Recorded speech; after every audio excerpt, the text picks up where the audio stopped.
Well, good evening, everyone. I am Carrie Howell, the CEO for American Migraine Foundation. We are so thrilled you're here. We're so thrilled that you are taking time out of your journey just to learn a little bit more. Tonight's topic was really, really exciting, and we are talking about where we are and where research is headed. And so I will turn this over pretty quickly to Dr. Lipton, who's going to lead tonight's discussion, and he'll introduce our speakers. But I just want to make sure people who are on the call know that if you're new to American Migraine Foundation, welcome. We want you to feel part of our community. One of the ways you can get involved early on is through joining Move Against Migraine, which is on Facebook. That's a closed Facebook page, which is fantastic. There's over 110,000 people on it now. It's growing daily. And that's a great place to pose questions. That's a great place if you're a caregiver looking for answers for your loved one. Also, we have a fantastic website with clinician verified resources. And we just want you to feel surrounded by experts who care about you and understand your journey. And that's why we're here. So thank you for joining us tonight. I'm actually going to hop off and turn this over to Dr. Lipton, if you'll take it away. And thank you to our speakers tonight for being here, and to all of our participants as well. So Dr. Lipton, it's all yours. Thank you so much. Yeah, so my name is Richard Lipton. I'm a professor of neurology at the Albert Einstein College of Medicine, where I also direct the Montefiore Headache Center.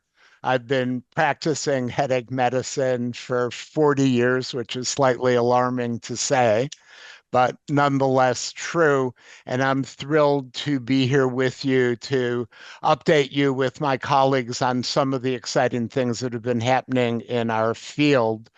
Joining me today is Dr. Amal Starling, and I will ask her to introduce herself, if that's okay. Of course. Thank you so much, Dr. Lipton. So I'm Dr. Starling. I'm a headache neurologist at Mayo Clinic in Scottsdale, Arizona. I am here because I want you to know, as people living with migraine, that you are strong. You are a migraine warrior. And I want to arm you today with as much education and hope as we can. Thank you so much. And Dr. Dodick? Thank you, Dr. Lipton. Hello, everyone. Pleasure to be with you all this evening. I'm a professor emeritus at the Mayo Clinic, and I did my fellowship in headache in 1995. So that gives you a sense as to how long I've been doing this. But it's a pleasure to be here with Dr. Lipton and Dr. Starling, and I look forward to this evening's discussion. Thank you. Thank you so much. So let's begin with a discussion of what's happening with acute treatment, the role of Gepants and newer medications in acute treatment.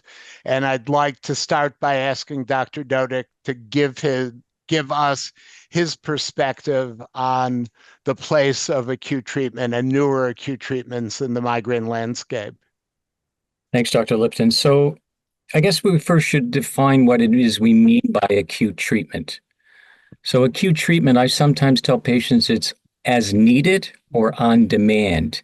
It's medications that they take when they need it, usually typically for headache, as opposed and in contrast to preventive or sometimes referred to as prophylactic treatments that you take on a scheduled basis, either a monthly injectable or a daily oral medication or an every other day oral medication to reduce the frequency. So acute treatment, and Dr. Lipton's research has shown this and work that we've done together, at least 95% of people do take acute treatment for migraine, for their individual attacks. However, a large majority of them also have an unmet treatment need. Either it doesn't work fast enough, or it doesn't work for certain attacks, or it's not consistent across all of their attacks. And that may be not just the medication they're taking, but also how they're taking it. So most take it, most have an unmet treatment need. Fortunately, over the past 7 years, there have been a slew of new medications that have become available.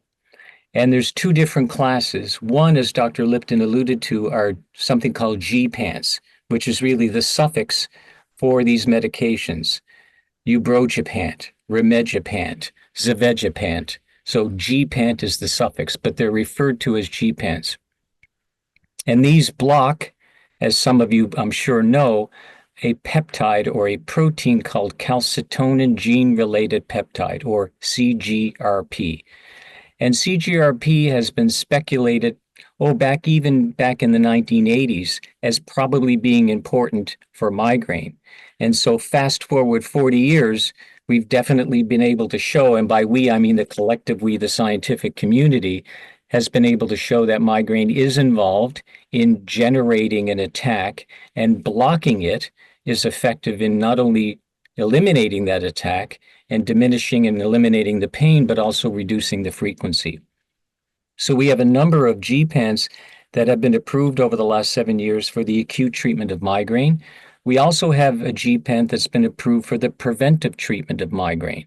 So the line between what's acute and what's preventive has been somewhat blurred, if you will. Some of these acute treatments now, either the same medication or drugs within the same class, are being used both as an acute treatment and as a preventive treatment. I'll tell you why that's important. It's important because up until the advent of the G-pants, pretty much every acute treatment, if you overused it, could actually lead to more headaches. So not only was it not preventive, it actually exacerbated the condition, and people would have more and more headaches the more they use the medication. So if you have a class of drugs that can work as both acute and preventive, then the more you take it, conceivably, the less frequent you'll have headaches. And so that's really quite an advance in treatment, I should say. I alluded to the fact that not everybody is satisfied with their acute treatment. And one of the principal reasons I think that people aren't satisfied is how they use it.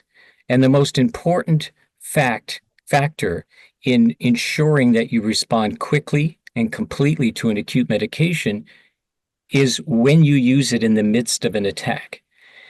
And whether you're taking an over-the-counter acute medication or a prescription acute medication, we know that regardless of the type of medication you're taking, if you take it early while pain is mild, you're much more likely to benefit than if you wait until the pain becomes more moderate or severe.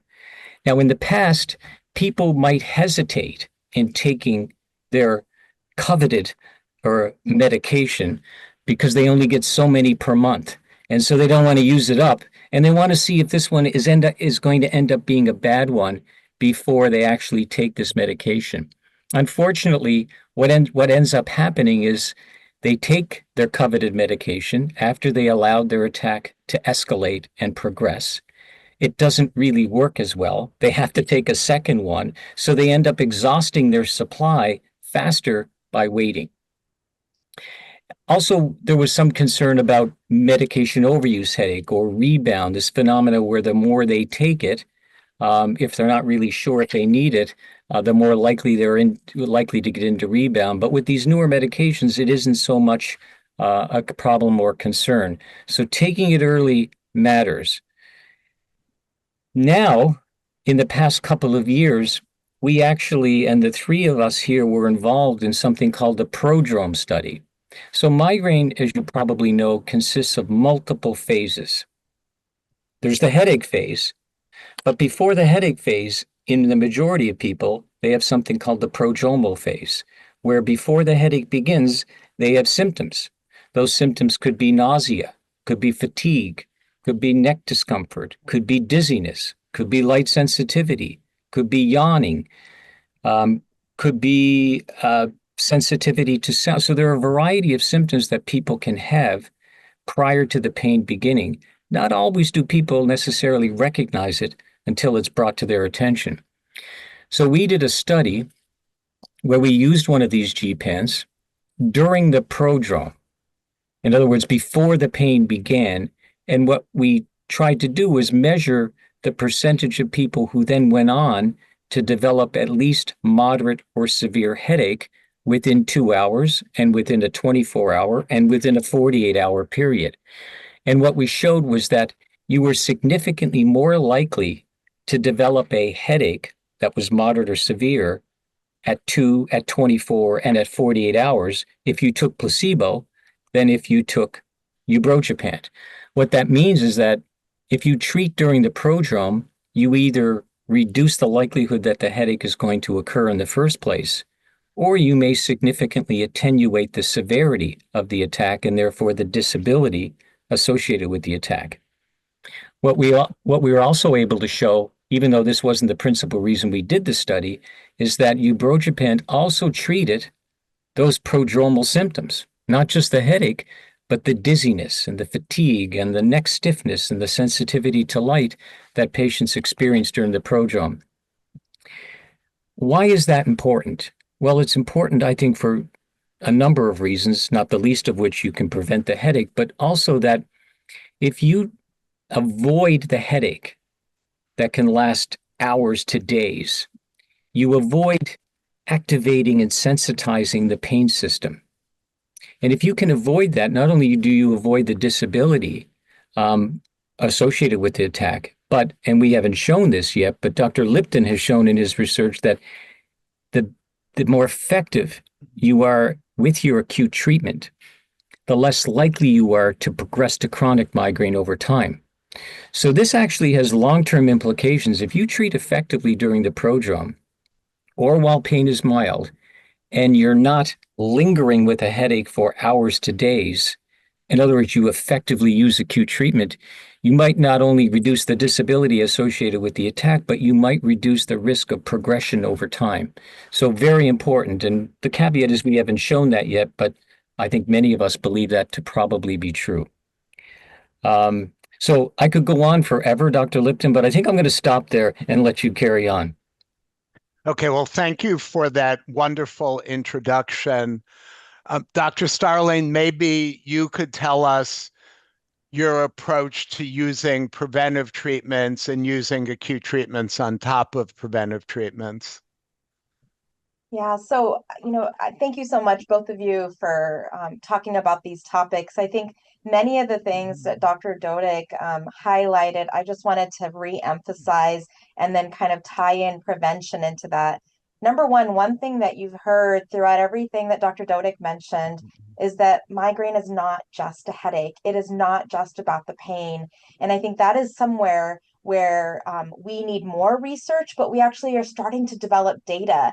And now we'll be able to provide treatment recommendations for patients based on not just treating head pain in migraine attacks, but all the other symptoms. So even going to the prodrome study where we're looking at the prodrome symptoms, trying to prevent the head pain, but also look, we're exploring that we can also potentially address the disability that some people have from some of those prodrome symptoms.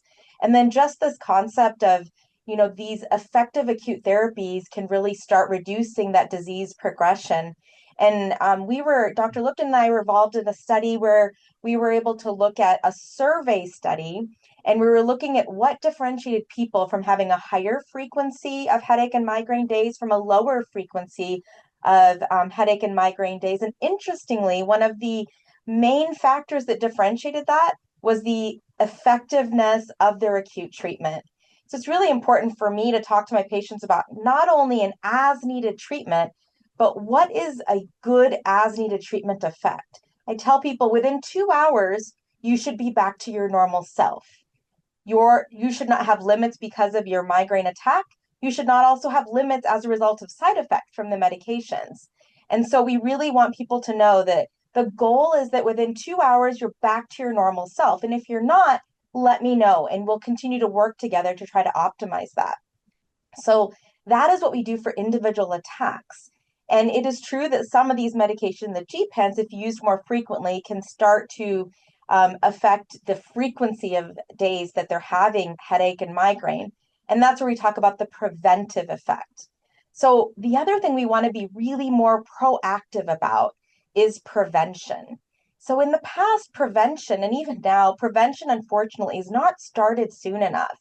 And we find that the biggest risk factor for conversion from having less frequent migraine days per month to more frequent migraine days per month is having more migraine days. And there's a cutoff of around 4. And so we know that when people are having 4 or more headache and migraine days per month, we want to initiate a preventive treatment regimen. And that really manages that underlying disease process. For some patients, that may be a different class of medications, maybe medications they take daily. It may be a once a month injection. It may be a once every 3 month infusion. It may even be a neuromodulation device. There are multiple different options. But in individuals who have 4 or more headache and migraine days per month, they need a preventive treatment plan and then also the as needed treatment plan. And for both of those, it will then, when optimized, reduce the disease progression or the likelihood that you'll have more headache and migraine days the year after. Okay, that's great. And just to summarize a little bit of what my two colleagues have explained so precisely, during the triptan era, the standard was that we did clinical trials treating moderate or severe pain. And when the triptans were originally made available, the manufacturers said, well, the great thing about triptans is they work for moderate or severe pain. And then, as Dr. Dodick explained, we gradually recognized that pain-free rates are often twice as high if you treat during mild pain. And so that's one step of a trend in therapy over many years where we've shifted from treating moderate or severe pain to treating mild pain. And the next step in that many-year trend was an effort that Dr. Dodick led in terms of studying the benefits of treating during the prodrome even before pain begins. And a trend that may come is a trend towards doing what we call situational prevention. So when we treat during the prodrome, we're treating symptomatic patients. And the way Dr. Dodick's study was done was selecting people who we demonstrated could reliably predict headache onset from their premonitory features. But the next step in that many-year trend might be identifying people who know there's a very high probability of headache over a relatively short time, even when they're asymptomatic. And some examples of that are, the short-term prevention of menstrual migraine. So many women know that a headache will come the day bleeding starts, or a little bit before that, or a little bit after that.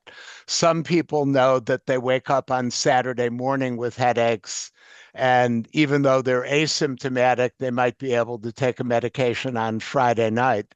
Some people know that when they travel, that's usually associated with headache, and whether that's stress or dehydration or change in chronobiological schedule, like jet lag, doesn't really matter. What matters is that we're looking for windows of opportunity to prevent headaches on a short-term basis. And I was going to ask Dr. Starling to share some more thoughts about menstrual migraine and how she approaches it. Dr. Starling. So, menstrual migraine is a significant concern that many of our patients have. As you might know, migraine is more common in women. 1 in 5 women are affected by migraine versus 1 in 16 men. So it's really 3 times more common in women. And based on studies, about 25% of women with migraine will report a menstrual relationship to when they have migraine attacks. Some women, although less common, they may have migraine attacks only during their menstrual period, but more women actually will report that there's some sort of relationship between their migraine attacks and their menstrual cycle or their hormonal cycle on a monthly basis. And there's also data that shows that those migraine attacks that occur that are around the time of menses and those hormonal fluctuations are actually a little bit different in characteristics than migraine attacks that occur outside of those hormonal fluctuations. They're found to be more disabling, more severe in the pain intensity, longer in duration, and actually less responsive to those acute therapies that Dr. Dodick was mentioning. And so it's really important for us to really study this group of women who have menstrual migraine to kind of see what are the differences and how can the treatment be different. In fact, in individuals who present in headache clinics, some studies show up to 70% of women presenting in a headache clinic are reporting menstrual migraine. So attacks that are occurring more frequently around the time of that hormonal cycling. We're still learning a lot about why menstrually related migraine attacks occur. We do think it's related to the rate in the change in estrogen. So estrogen drops, and that drop can occur around the time of the menses, and that is what can potentially be a trigger for migraine attacks. Also, there's some other data that shows that there's other components that could be contributing to it as well, like prostaglandin release. And so there's been a lot of research that's looked at hormonal manipulation to try to help individuals and women with migraine attack triggered by their menstrual cycle. And there's also been studies looking at the acute treatment options and if there are specific ones that might be more effective in menstrual migraine. And in that data, the hormonal data is a little bit mixed. There's some evidence that they could be helpful for some women and a little bit mixed results for other women. Sometimes it can make things worse as well. So often in my practice, I really work on just raising that threshold of migraine attacks as much as possible. What I mean by that is everyone has a threshold of when they may have a migraine attack. And with prevention, we can raise that threshold so it's less likely that anything, including a drop in estrogen, triggers a migraine attack. When a menstrual migraine attack occurs, the data and in my clinical practice, we've seen that using a triptan medication or an acute treatment that has a longer life in your system, like a longer half-life, it stays in your system for a longer period of time, that those can be somewhat more helpful. So things like bromotriptan or naratriptan. There's some emerging evidence regarding gepants, these newer therapeutics like rimegepant, ubrogepant, but we really need to do additional studies in that space for sure. And then, as Dr. Lipton was mentioning, the situational prevention or kind of mini prevention around the time of menstrual cycle has also been studied, looking at the use of triptans or non-steroidal anti-inflammatory medications like naproxen, or even supplements like magnesium around the time of someone's menstrual cycle, around that vulnerable period of time, can be helpful as well.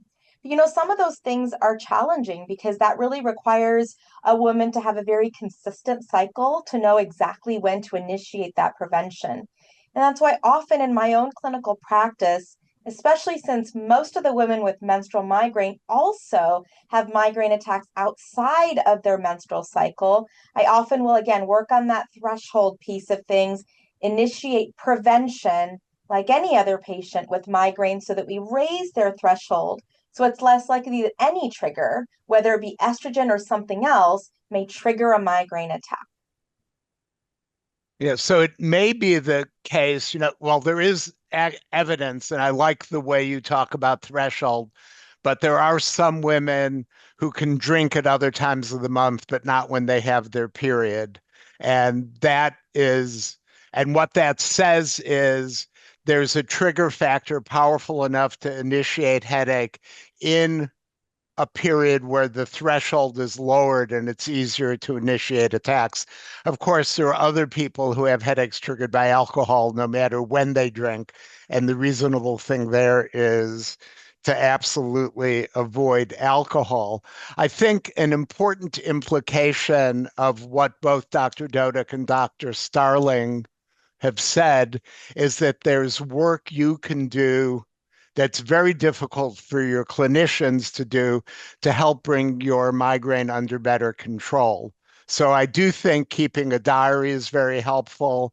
When you keep that diary, you can look at timing. Do your headaches tend to occur on the weekend? Do your headaches tend to occur when you're under stress, when you relax after stress, in relation to a particular day of your period? And of course, using the short-term preventive strategies or using the treat during prodrome strategy that is now rigorously established to work, or using situational prevention with which, except for menstrual migraine, is supported by practice experience, but not by rigorous evidence. By making those connections, you can learn to make more effective use of your medication. You can bring a diary in, you can talk to your doctor about it, you can have the doctor review the diary in hopes that maybe they'll see something you don't. But in my experience, people bring in diaries and they say, so what do you think about this connection? And I usually end up agreeing with the patient if they've identified a connection. Yeah, and I love what you're talking about. You're talking about how our patients empower themselves in their disease and really take that locus of control back, right? One of the scariest things about really any medical disease, but definitely in migraine, is that migraine has taken over control of an individual's life when it is out of control, when it's difficult to manage. And so, really trying to take that locus of control away from the disease of migraine and putting it back into the hands of the patient is so important. And again, when I talk about that migraine as a threshold, and there are certain triggers, right, that are difficult to control, like none of us are Zeus. We can't control the weather, but the weather is a strong trigger for patients. But what we can do is let patients know that when there are going to be weather changes, or here I'm in Arizona, whenever it's monsoon, I let my patients know you don't have control over the weather, but you do have control over consistency in your sleep schedule, in your healthy diet, making sure you're not fasting, making sure you don't get dehydrated, making sure you get a little bit of aerobic exercise in, which has been shown to be a preventive treatment option for migraine, making sure that there are good stress management techniques that are in place, like mindfulness-based therapies, relaxation, biofeedback. And so by doing those things, they can raise the threshold, even though weather is a trigger. Hopefully it won't trigger an attack. And if it does, they will have an acute therapy that they will take maybe during prodrome or maybe when the pain is mild so that they can get back to their normal function within 2 hours. Yeah, so there were a number of questions in the chat that took the form of, and by the way, I encourage any of you who have questions for us to put them in the chat. I mean, at the moment, there are pre-questions, but not a very large number of questions that are being asked in real time. So with that, let me make one more comment about menstrual migraine, and that is that we know that it's falling estrogen levels that trigger headache because in a small study conducted years ago, administration of estrogens actually prevented menstrually related migraine. But what triggers bleeding is actually falling progesterone levels. So the reason the timing of headache and the timing of bleeding is correlated but not perfectly lined up is because within, between particular women, the correlation between falling estrogen and falling progesterone is imperfect. And that's why when we talk about menstrual migraine, we may say, it's, plus or minus 2 or 3 days relative to the first day of bleeding, because migraine is presumably a manifestation of falling estrogen and bleeding is presumably a manifestation of falling progesterone levels. One of the things that kind of has been mentioned by all three of us, but I'd love to hear your perspective on it, Dr. Lipton, is we've talked a lot about not just the head pain and migraine, but also the other symptoms in migraine. Can you speak to a little bit of the non-pain related symptoms in migraine that are very common, things like brain fog or cognitive difficulties, psychiatric comorbidities, all of those other things that can definitely add to the burden of disease? Sure. So it's very commonly said that migraine is not just a headache. And part of what we mean when we say that is migraine is really a symptom complex. Now, the core feature that almost everyone with migraine has, but not absolutely everyone, is the headache. But there are people who have aura without headache, and we still consider those individuals to have migraine. And then when we diagnose migraine, we often rely on symptoms that accompany the pain. So, and those symptoms could be auras, the usually visual displays that people experience either before or during the headache, the common associated symptoms, increased sensitivity to light, increased sensitivity to sound, nausea, sometimes vomiting, sometimes neck pain, sometimes sensitivity to smell. So there's a vast array of symptoms, and broadly speaking, effective acute treatment not only relieves pain, but also often relieves those common associated symptoms, which are not exclusively driven by pain, because as Dr. Dodick told us, during the prodrome before pain begins, very common associated symptoms include neck pain, sensitivity to light, and sensitivity to sound. So the way I think about it, and I think the way most people think about it, is that there's a complex brain process that drives the symptomatology of migraine, and it is almost inevitably, and to meet diagnostic criteria, inevitably more than pain.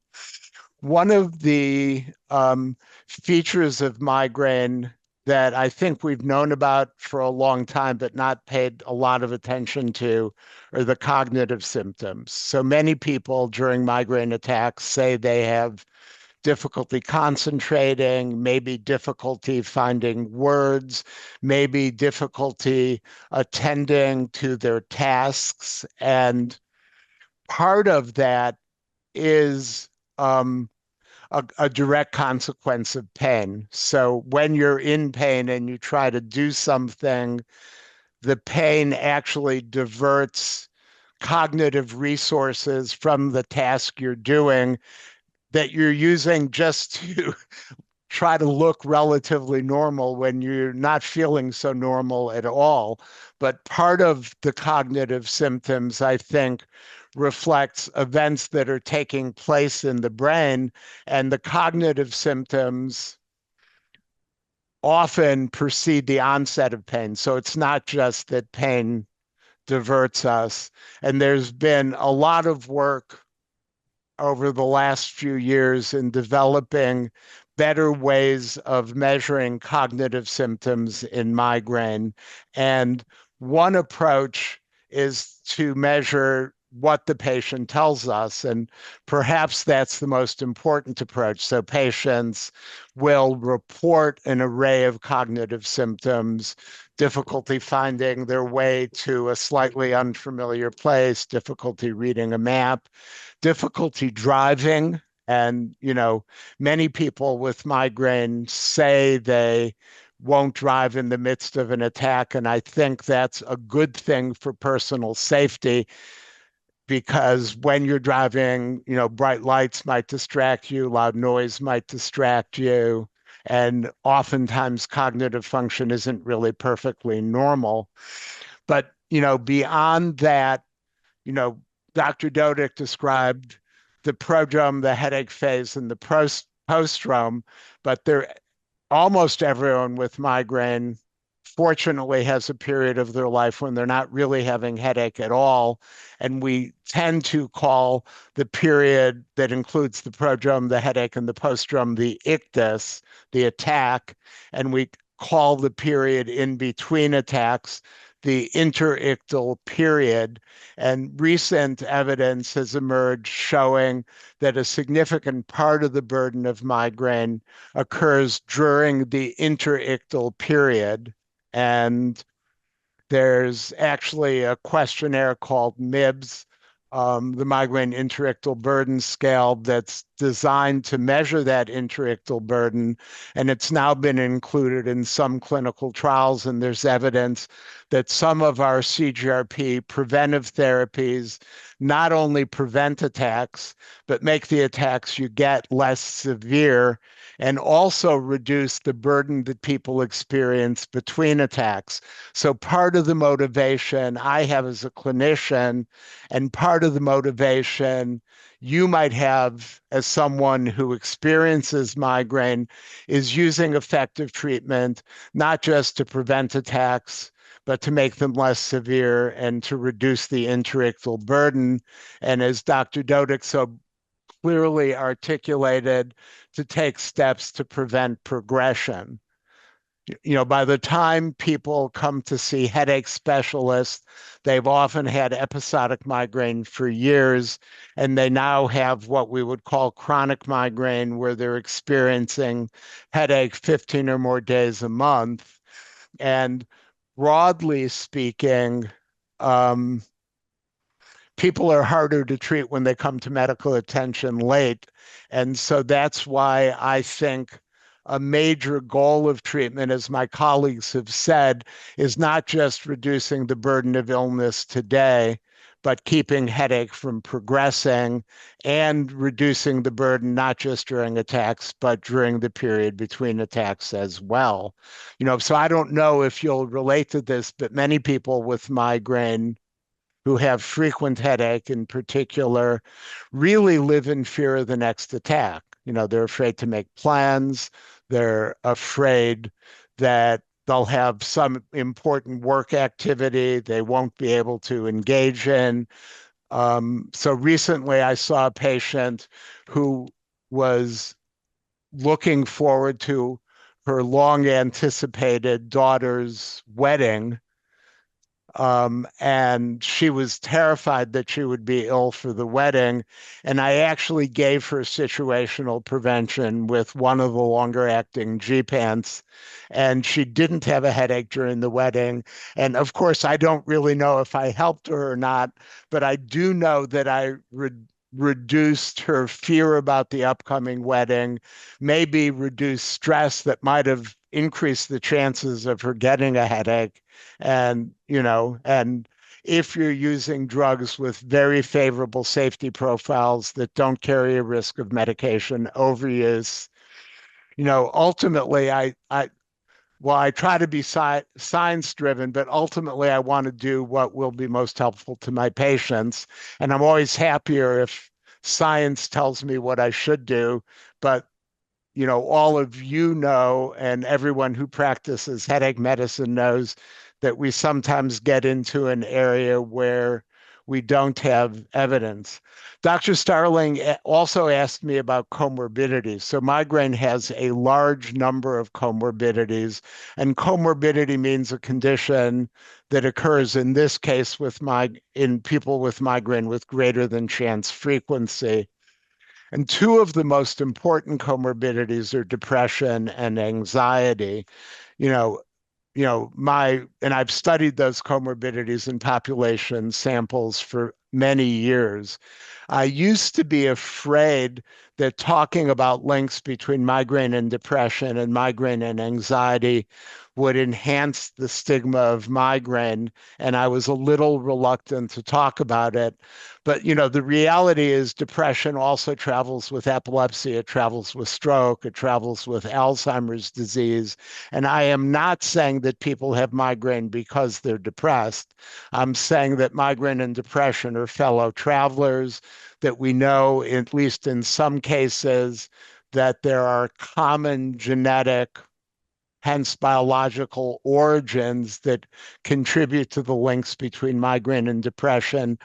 And the reality is, if you have migraine and depression or migraine and anxiety, it's important to me as a clinician to know about it. So we've shown that at any given level of monthly headache day frequency, if you have depression, you're more likely to be disabled by your migraine. If you have anxiety, you're more likely to be disabled by your migraine. And if you have both disorders, you're even more likely to have disability than if you have just one of those two disorders. And what that says to me is, there are several ways of reducing migraine disability. One way is to give treatments that reduce monthly headache day frequency, like preventive treatments. Another way is to give medications that reduce the severity of individual attacks and prevent progression. But perhaps another way is to effectively treat the comorbidities. And so, there are these curves that plot monthly headache day frequency and disability. When you reduce monthly headache day frequency, you help the patient slide down the disability curve and have less disability because they have fewer attacks. But if you address depression or anxiety, you can help them shift curves, jump from a curve that's a higher disability curve to one that's a lower disability curve by virtue of addressing the comorbidity. And when it comes to depression and anxiety, there are multiple strategies. One approach is cognitive behavioral therapy, which works both for migraine and comorbidities. Another approach is mindfulness-based stress reduction, a intervention with which my colleague Elizabeth Sang has shown reduces headache-related disability. Another way is to use medications that treat both disorders, and traditionally the medications we've used for that have been either tricyclic antidepressants like amitriptyline and nortriptyline, which are clearly evidence-based therapies for depression, but where the evidence exists but is less good for migraine. Another approach is to use a class of medications called select, serotonin and norepinephrine reuptake inhibitors. And traditionally, that's what I've done. But there is a recent study just published in JAMA Neurology showing that fremanezumab in people specifically selected for having migraine and depression not only made migraine better, but it made depression better in the people who had both disorders. And that opens the possibility that maybe we can treat both disorders using our newer class of CGRP acute and preventive therapies, although at the moment, the evidence in specifically designed trials is confined to a single monoclonal antibody. And honestly, I'm using that one preferentially. So David or Dr. Dodick, let me reopen the floor to you and just ask, as we come to the end of our time and get ready for Q&A, if you have any thoughts about the vast landscape that we've covered together. Well, I'll make a couple of comments. One is, I think one of the most important takeaways for this audience, given all of what we said tonight, is the word early. The word early. And that goes for both acute and preventive treatment. The earlier you take an acute treatment, the less pain you'll have. You might even have no pain if you treat during prodrome. The less disability you'll have, the earlier you'll be able to return to normal function, and maybe even the less likely you are to progress and have more attacks over time. As Dr. Starling said, the earlier you use preventive treatment, before you're one of the patients that ends up in our offices with headache almost every day or every other day, starting when you're when attacks are much less frequent, 4, 5, 6 attacks a month.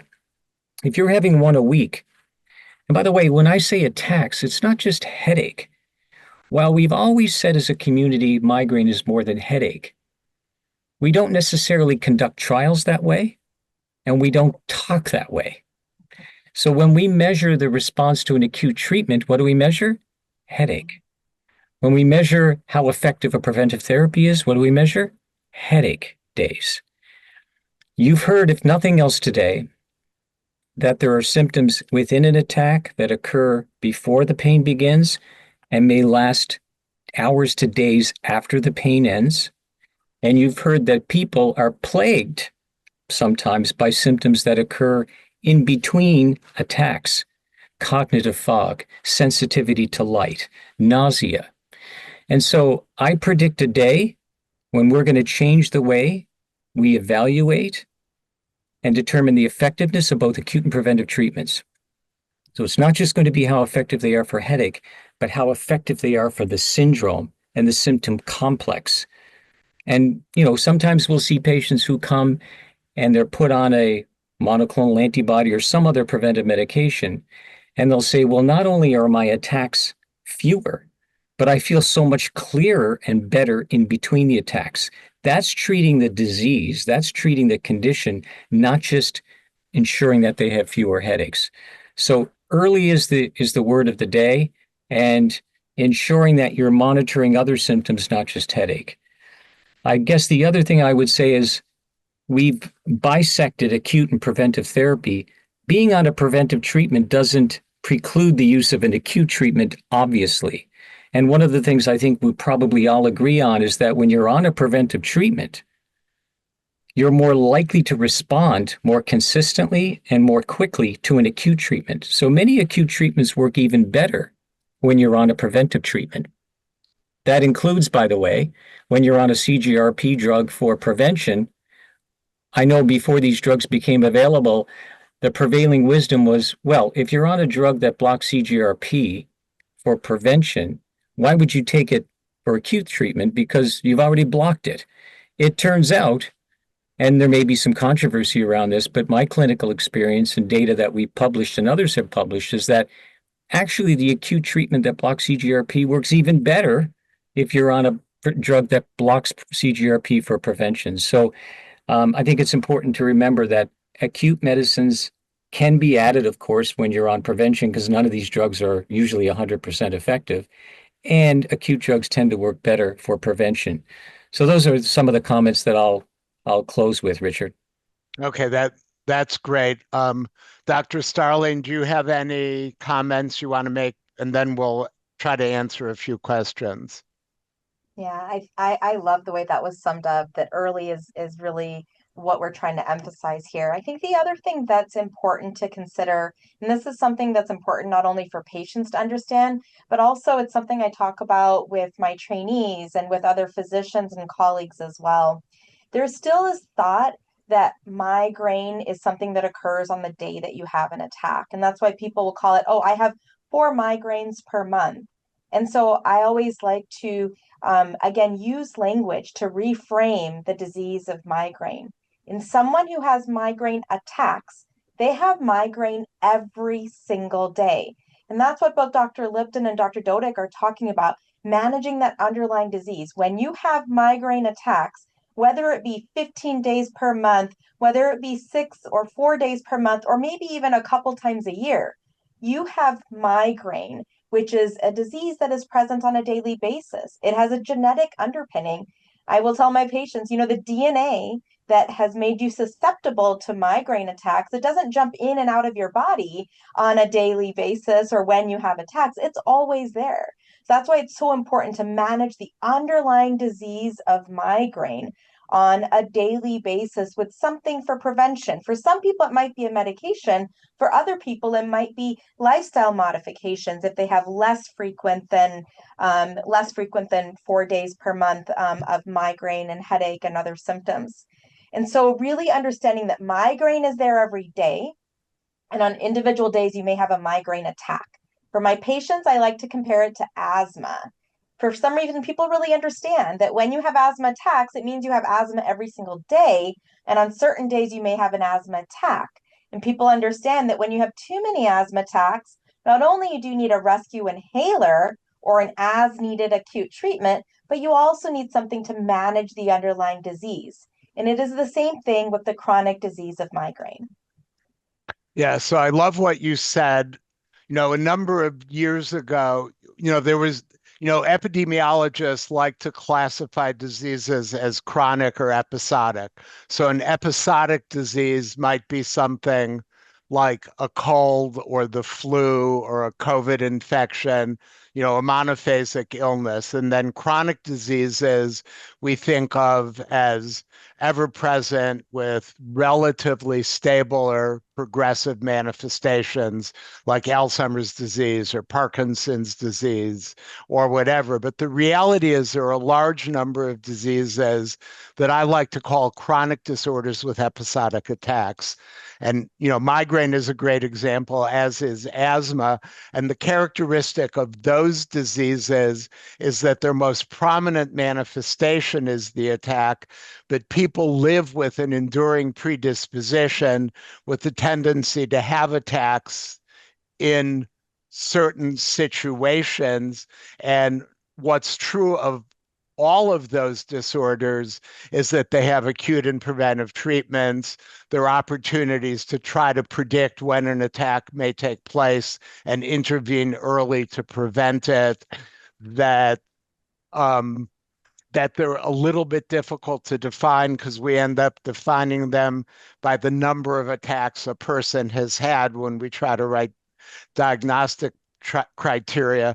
So I like to tell people, and I think this is virtually identical to what you said, I like to tell people to think of migraine as a chronic disease with episodic attacks.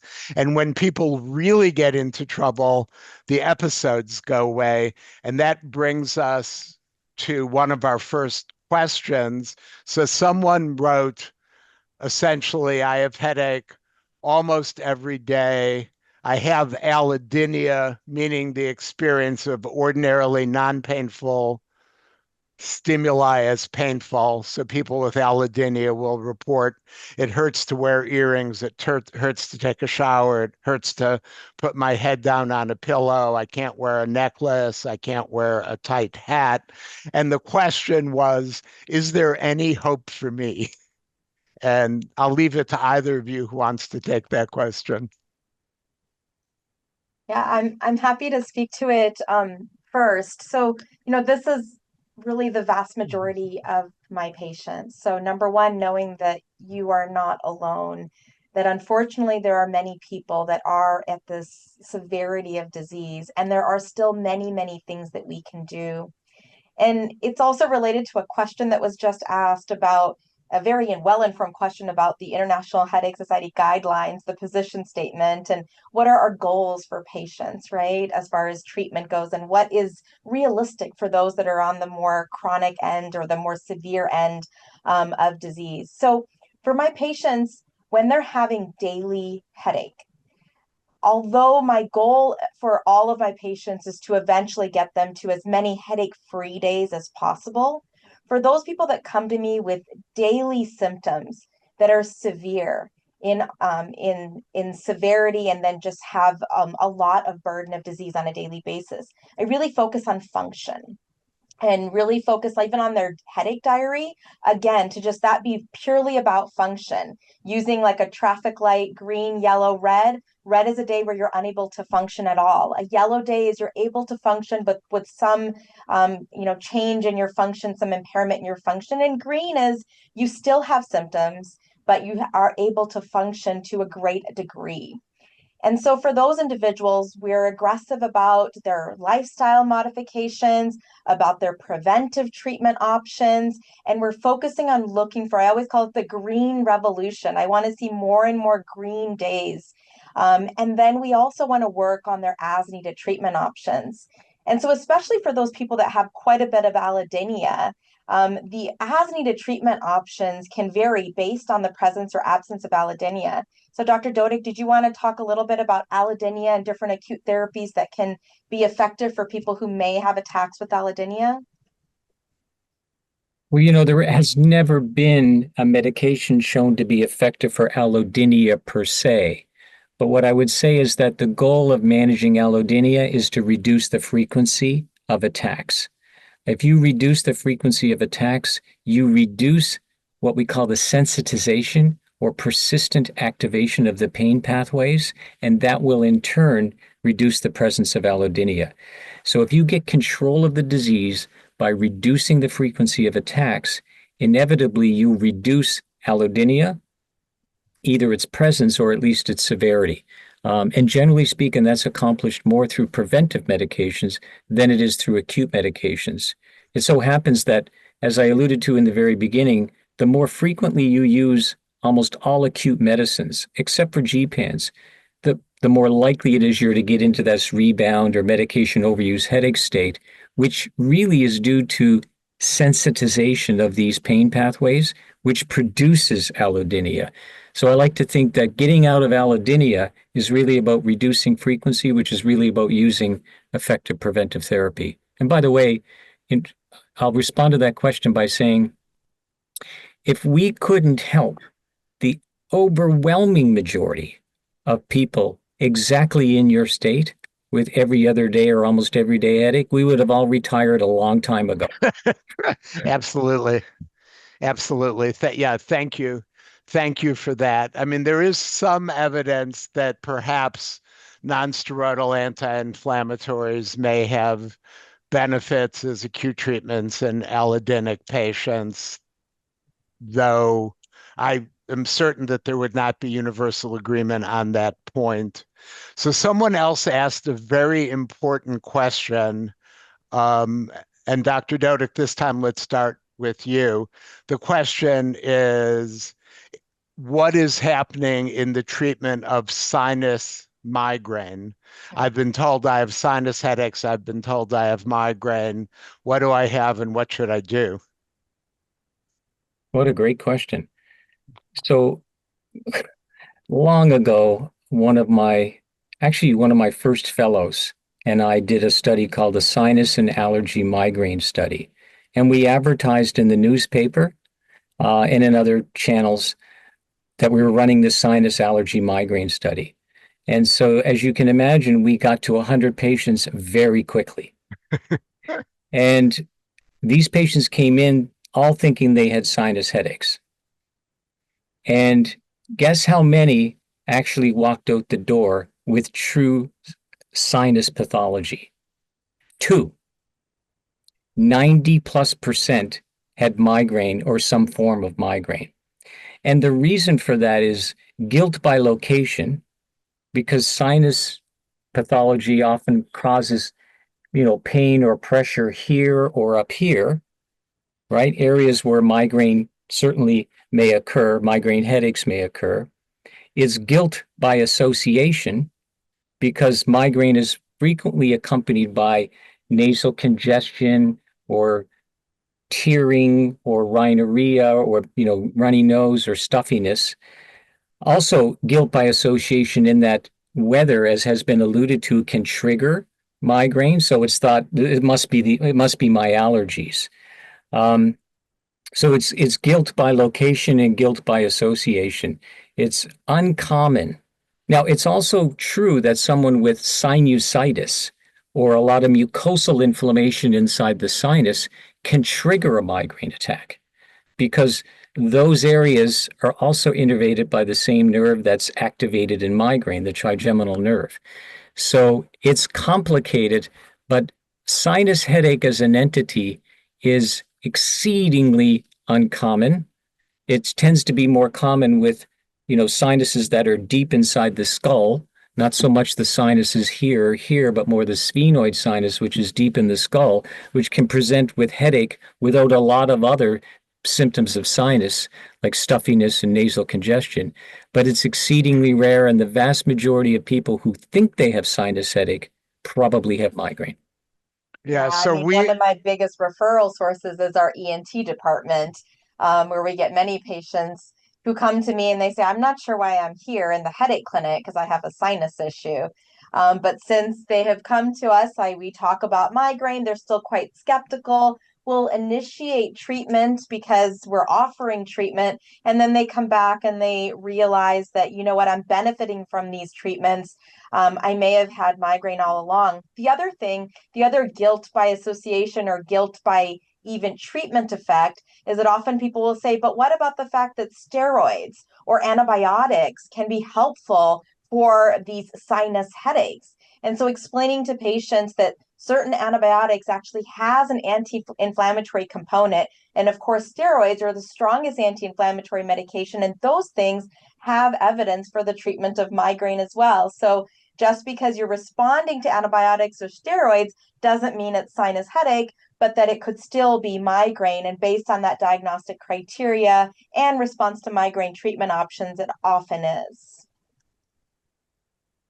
Yeah, so, I mean, there are two other comments I would add. One is that for many years, there were over-the-counter sinus headache products that were marketed, and they were usually a combination of ingredient products that included an antihistamine, diphenhydramine, Benadryl, which has some benefit in migraine, and then a simple analgesic.